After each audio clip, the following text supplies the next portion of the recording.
AP liquor scam లో ఊహించని పరిణామం ఒక్కొక్కరిగా నిందితులకు లభిస్తోంది. నిన్న ఒక్కరోజే 4 నిందితులకు బెయిల్ మంజూరైంది.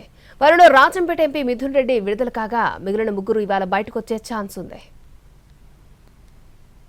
ఏపీ లిక్కర్ స్కామ్ కేసులో ఈ మధ్య తిరుపతి, చిత్తూరు, హైదరాబాద్లలో సోదాలు నిర్వహించింది special investigation team. Chevireddy Mohit Reddy, Sajjala Bhargav Reddy, ప్రద్యుమ్నలకు చెందిన కంపెనీలలో సోదాలు చేశారు సిట్ అధికారులు. త్వరలోనే ఈ కేసులో మరో ఛార్జిషీట్ దాఖలు చేయాలనుకున్నారు. అంతలోనే కీలక పరిణామం. ఒకే రోజు 4 నిందితులకు బెయిల్ మంజూరు చేసింది కోర్టు. ఈ కేసులో A4 నిందితుడిగా ఉన్న రాజంపేట ఎంపీ పెద్దిరెడ్డి మిథున్ రెడ్డికి ఉదయమే బెయిల్ మంజూరు చేసింది ఏసీబీ కోర్టు. అయితే ఇది ఇంటరిమ్ బెయిల్. ఉపరాష్ట్రపతి ఎన్నికల్లో ఓటు వేయడం కోసం తనకు బెయిల్ ఇవ్వాలని మిథున్ రెడ్డి పిటిషన్ వేశారు. దాంతో ఈ నెల 11 వరకు ఆయనకు మధ్యంతర బెయిల్ ఇచ్చింది. 11న సాయంత్రం 5 గంటల్లోపు రాజమండ్రి సెంట్రల్ జైల్లో లొంగిపోవాలని ఆదేశాలిచ్చింది ACB court.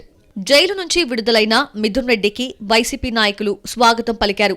Mithun Reddy July 20 నుంచి రాజమండ్రి సెంట్రల్ జైల్లో రిమాండ్ ఖైదీగా ఉన్నారు. ఇప్పటికే 2 సార్లు మిథున్ రెడ్డికి రెగ్యులర్ బెయిల్ ని కోర్టు తిరస్కరించింది. మిథున్ రెడ్డికి బెయిల్ వచ్చిన కొన్ని గంటల్లోనే మరో కీలక పరిణామం. కేసులో A31 గా ఉన్న ధనుంజయ రెడ్డి, A32 గా ఉన్న కృష్ణమోహన్ రెడ్డి, A33 గా ఉన్న బాలాజీ గోవిందప్పలకు షరతులతో కూడిన బెయిల్ ఇచ్చింది కోర్టు. దీంతో ఇప్పటి వరకు ఈ కేసులో బెయిల్ మంజూరు చేసిన నిందితుల సంఖ్య 5కు చేరింది. గత వారం A30 గా ఉన్న పైలా దిలీప్ కి కూడా బెయిల్ వచ్చింది. తాజాగా ఈ 3కి కూడా బెయిల్ మంజూరు చేస్తూ కొన్ని షరతులు విధించింది కోర్టు.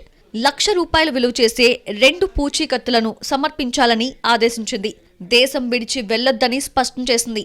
అందుకోసం 3 తమ పాస్పోర్ట్లను న్యాయస్థానంలో సమర్పించాలని సూచించింది.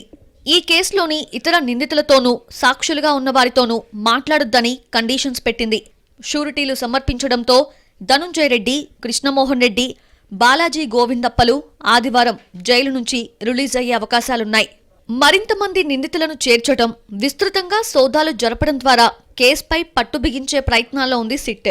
ఇలాంటి సమయంలో వరుసగా నిందితులు బెయిల్పై బయటకు రావటం సిట్ ని కలవరపెడుతోంది. ఈ కేసులో పైలా దిలీప్ 117 రోజులు జైల్లో ఉన్న తరువాత బెయిల్పై బయటకొచ్చారు. రిటైర్డ్ ఐఏఎస్ అధికారి ధనుంజయ రెడ్డి, మాజీ ముఖ్యమంత్రి జగన్మోహన్ రెడ్డి ఓఎస్డీగా పనిచేసిన కృష్ణమోహన్ రెడ్డి 113 రోజుల పాటు జైల్లో రిమాండ్ ఖైదీలుగా ఉన్నారు. మే 16న వీళ్ళిద్దరూ అరెస్ట్ అయ్యారు. A33 గా ఉన్న బాలాజీ గోవిందప్ప మే 13న అరెస్ట్ అయ్యారు. బాలాజీ గోవిందప్ప 117 రోజులుగా జైల్లో ఉన్నారు. ఈ 3 నిందితులు కూడా గతంలో 2 సార్లు బెయిల్ పిటిషన్లు దాఖలు చేయగా అవి డిస్మిస్ అయ్యాయి. తాజాగా 90 రోజుల జ్యుడిషియల్ కస్టడీ ముగియటంతో బెయిల్ పిటిషన్లు దాఖలు చేశారు. లిక్కర్ కేసులో మొత్తం 12 మంది నిందితులను కూడా సిట్ అరెస్ట్ చేయగా 4కి కండిషనల్ బెయిల్, 1కి మధ్యంతర బెయిల్ మంజూరైంది.